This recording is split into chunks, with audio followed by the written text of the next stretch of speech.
Disneyland में ख्वाब सिर्फ कहानियों में ही नहीं बसते। अब्बा, वो देखो। किला। यहाँ जादू आपके साथ चलता है।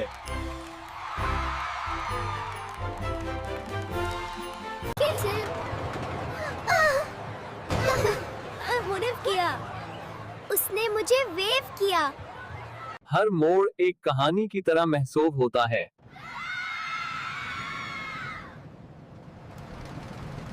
सवारियां भी दिल को आसमान में ले जाती हैं। मैं उड़ रही हूँ डैडी।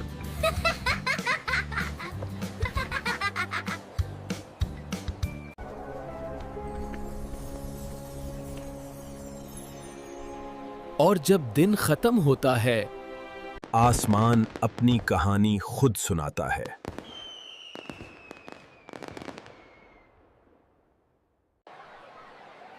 ये मेरा सबसे अच्छा दिन था। डिज्नीलैंड वो जगह है जहां ख्वाब हमेशा जिंदा रहते हैं। डिज्नीलैंड, जहां ख्वाब सच होते हैं।